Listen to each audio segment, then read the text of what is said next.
Every trip we go on involves a search for something, even if we don't know what it is. I've read a couple of books by Mark Twain, but it had been a while, and I wanted to reacquaint myself with his vision of America. I went back to Yorktown while making this video, and I picked up this. After I left the rooftop bar, I headed over to Pig and Pint, a well-regarded barbecue spot in the area. That's where I met Andrew. I told him that the next day I was headed to Natchez to see their hot air balloon festival happening that weekend. To my surprise, he expressed interest in the event and even possibly coming along. I got to Natchez a few hours before Andrew was supposed to arrive, so I had time to walk around and explore. Evidently, the Hot Air Balloon Festival is a pretty big deal to the town because a number of shops and restaurants have hot air balloon decor kind of like this on display, at least during the festival. This scenic walkway is part of the Natchez Bluff Trail overlooking the Mata Mississippi River. And it includes the Bridge of Sighs. That's its actual name. The Bridge of Sighs. No historical points on that, just wanted to mention.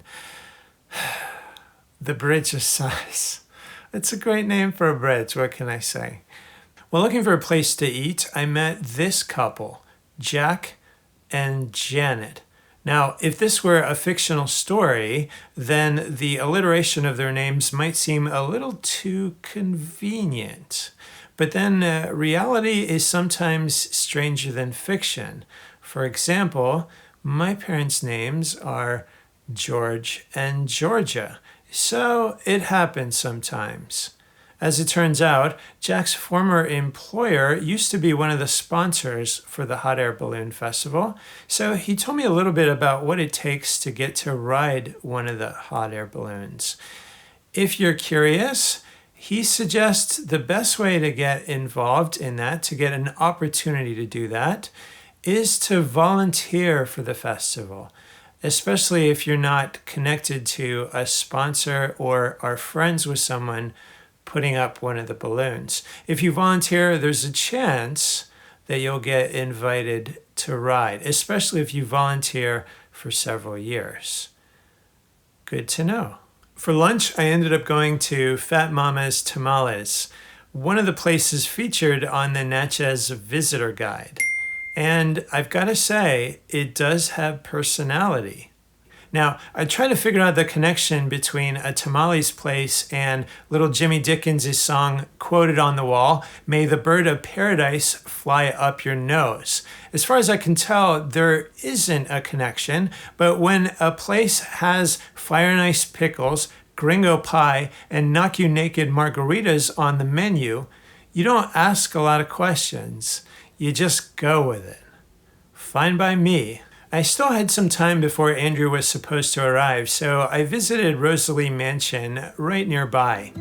The house was built on land that was once part of Fort Rosalie, which was built by the French in 1716 and would eventually grow into the city of Natchez, the oldest settlement on the Mississippi River, older than even New Orleans by 2 years. These days, when I'm not visiting family in Virginia, I'm staying in Baton Rouge, just a short drive away from New Orleans. And at this point, I've visited New Orleans more times than I can count. So, connections to New Orleans get my attention.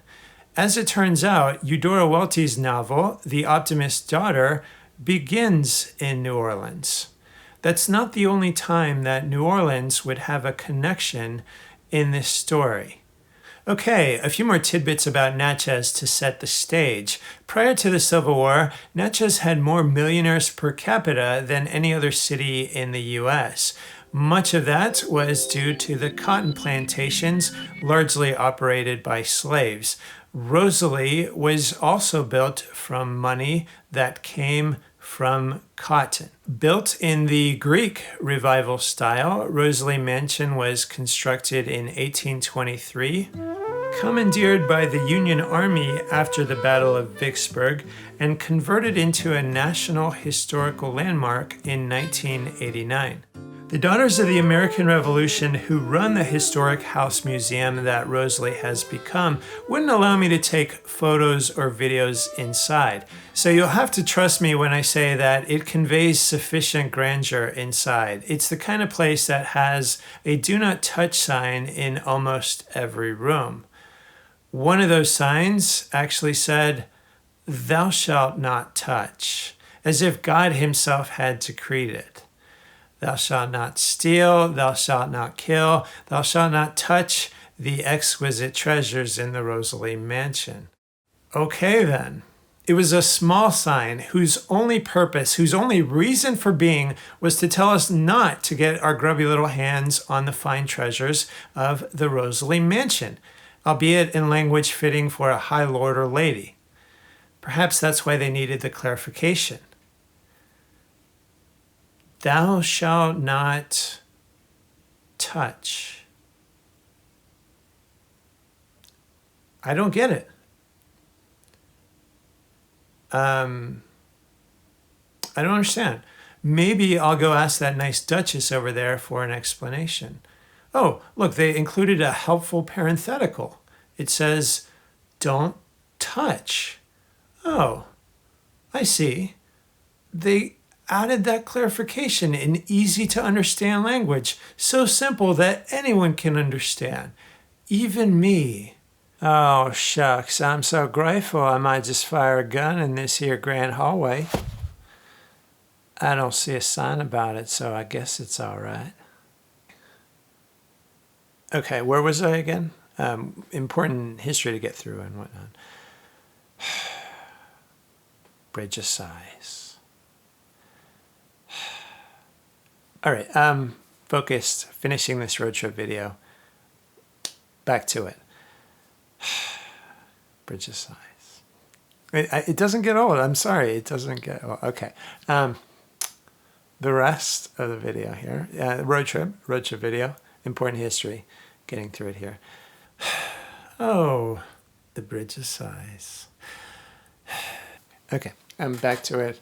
Composed. Next thing. Going to be serious. Focusing on the road trip. Got a lot to get through, a lot of important history. Back to it. Okay, Bridge of Sighs. Okay, moving on. Finally moving on. The tour guide did allow me to take this footage from their second story balcony and to ring their bell outside.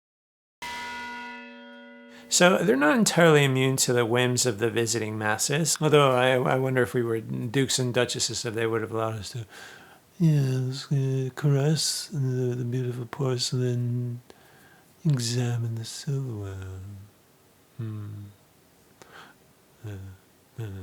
Before we leave the Rosalie house, there's a piece of furniture in it that I wanted to tell you about.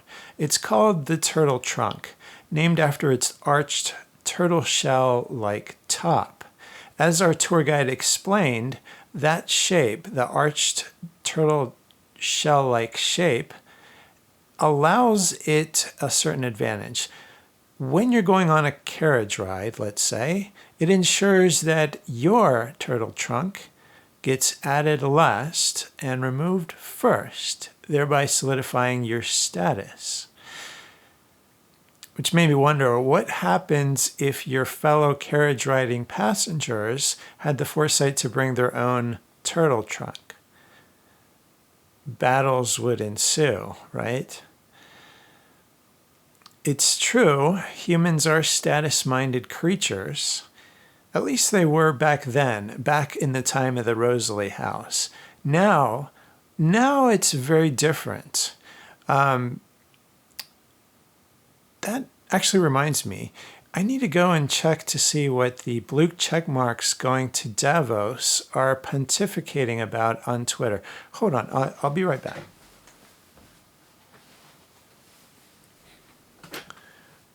Well, I did a quick search for Davos on Twitter and I found some interesting results.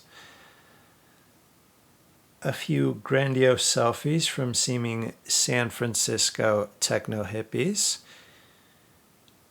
In the no commentary about corporate feudalism, always important to mention. And a cryptic post about January being the 13th month of the year, which involves a couple things, and just want to make sure I get it right. A rubber ducky, a math reference to the Julian calendar, and a ponderous revelation that it all started at Davos. Obviously, I've greatly misjudged and maligned the fine jet setters who are Davos attendees. If that's you, what can I say? I'm sorry. I apologize. If you're going to Davos this year, and I'm sure Davos is happening because it's Davos, it's got to happen. If you're going to Davos and you have an extra ticket, maybe let me come along and I'll make it up to you there. We'll catch up, talk macroeconomics, maybe even share a round or two of fermented ginger basil kombucha. And even if there are no signs prohibiting it, I promise not to fire any guns in the grand hallway. So think it over. It's a legitimate offer, okay? Where was I? Talking about status. It's like a relic of the ancient era, the Rosalie house era, sort of like the dinosaur bones of that time. And something about human progress throughout the ages, right? Round and round. So it goes. Well, I guess I should probably stop kidding around at some point, right? I went on this road trip looking for inspiration, and here I am getting distracted by petty displays of status. Although, I'm not so sure it's a distraction. It seems like from the beginning of recorded history, people have been doing some variation of that, trying to distinguish themselves amidst their peers. I'm not saying that's all necessarily a bad thing. We all want to be highly regarded. We want to feel like the things we do matter and are appreciated by others, and status is one way to indicate that. I came across a quote from Benjamin Franklin while putting this together. He says, "To pour forth benefits for the common good is divine. Someone who provides good jobs or the resources to build bridges, schools, and hospitals is providing a valuable service. So I don't begrudge that person wanting to have nice things, to celebrate their efforts. Let them have nice houses, even turtle trunks. It's just that sometimes status can become an end unto itself, and that's when it can be a little more problematic. But then I've spent much of my life as an outsider, so I can also understand that desire to do whatever it takes to rise in status, to finally get appreciation and respect from one's community. Even so, that doesn't make it any easier for me to reconcile the mismatch between some of the things I hope for from the trip and some of the things I encountered while on it. And I haven't even told you about the part that's hardest for me to share. Believe it or not, I actually thought about how I could talk about the road trip without being part of the story. Kind of hard to do, considering that I'm the only one who was on it from beginning to end. And besides, if I'm being honest, the trip wasn't just about seeing parts of the country that I hadn't visited before. I also had the sense that in going on the trip, making these videos, it could somehow help me to resolve some things in my own life. How? I'm not sure. It was just a sense I had. But here's the thing. At this point, in making the videos, it feels like I'm even further from that resolution than when I started. And yet, it still feels like making these videos is something I'm supposed to do. And that if I finish them and get anywhere close to the ideal form, the potential of what they might be, that somehow they might make things better for me, but maybe even for you. That's the hope. Okay, so I decided once more to keep pressing onward, to try to finish this thing. But that didn't make me any less stuck. So I prayed about it, visited family during the holidays. We won't go until we get some. We won't go until we get some. We won't go until we get some. So bring it round. Explored places both familiar and new near my hometown. Revisited former sources of inspiration.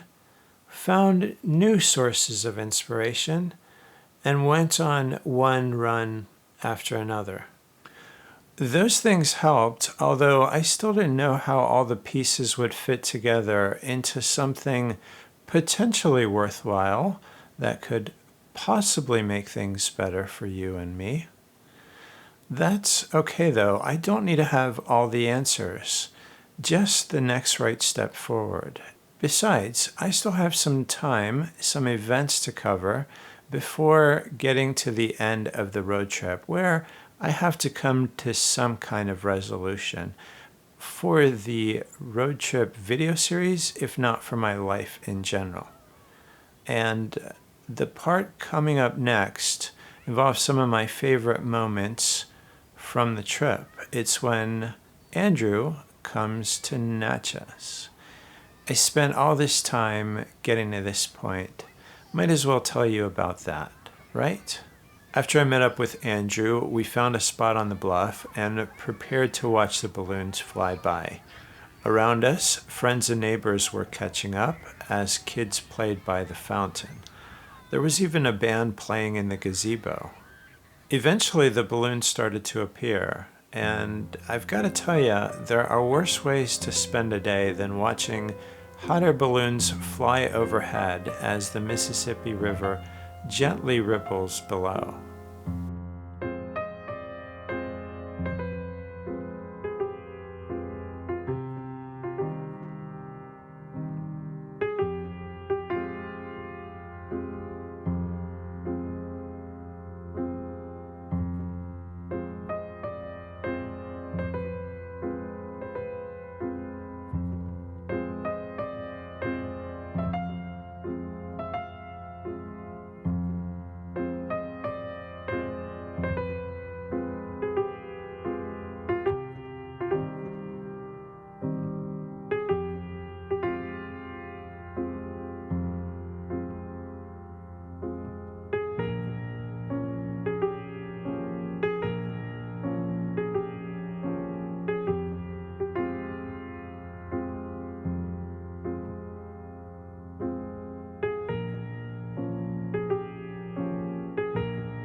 This is Daryl, a fellow camera enthusiast. He stopped by to say hello when he saw me shooting footage of the balloons. Like me, Daryl also lives in Louisiana and is an LSU sports fan. Although we acknowledge that 2020 wasn't going to be a stellar year for LSU football. I guess it's probably unreasonable for us sports fans to expect our team to win championships every year, right? Except if you're an Alabama fan.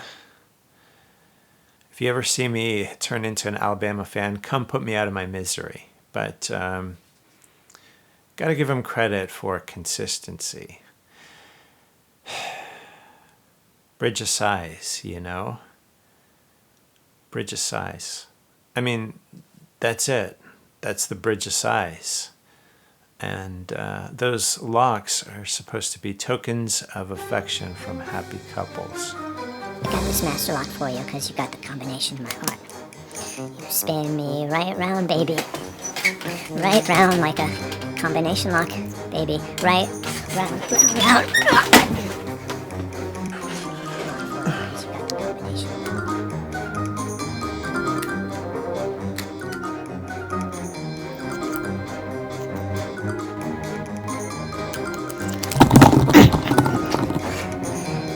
Okay, I'm locked into you, together, forever, on this bridge, together, for everyone to see, and it's red. I made it red, like a heart.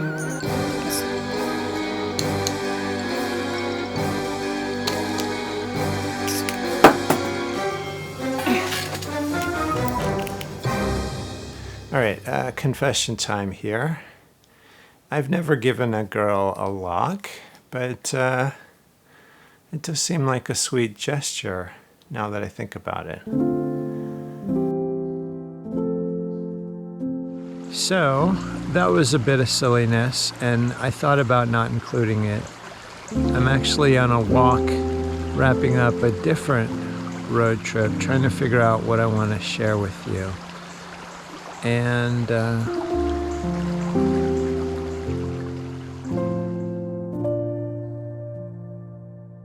it felt honest enough. For one thing, someone had to make a decision on the government side, someone in charge of park maintenance, to keep those locks. It could have been like, well, they're silly, they're trivial, they're a distraction.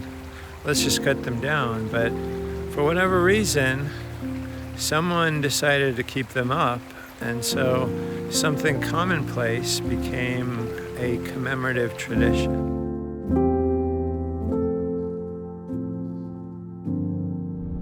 In regards to my reaction, my impulse to turn that moment into something silly and exaggerated, well, it felt like there was something honest about that as well. It was my first impulse, or early impulse, when trying to figure out how to tell you about what happens next. And part of that might be my appreciation for comedy. I've mentioned in earlier videos my appreciation for filmmaker Frank Capra, and comedy was something that he appreciated and thought was undervalued. But there might be more to it than that.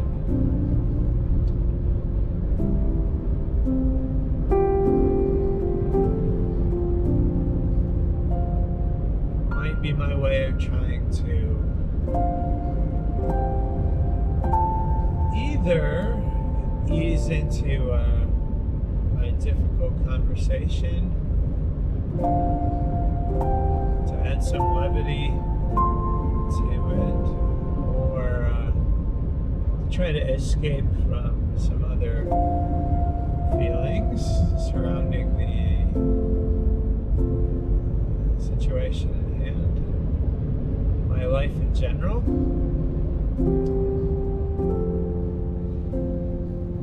After the balloon stopped flying, Andrew and I continued to explore more of Natchez.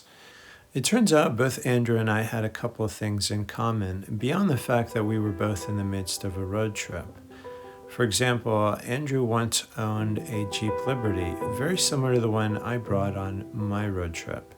But Andrew's road trip was a little more involved. He was heading across country all the way to California and then back to the East Coast, while I was just exploring parts of Mississippi. We ended up at Smoot's, a bluesy juke joint that used to be a grocery store. Remember Get On Up, the James Brown biopic I mentioned earlier?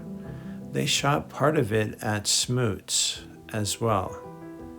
As it happens, Get On Up was shot in only 2 cities, Jackson and Natchez, the 2 cities that I would visit on my road trip.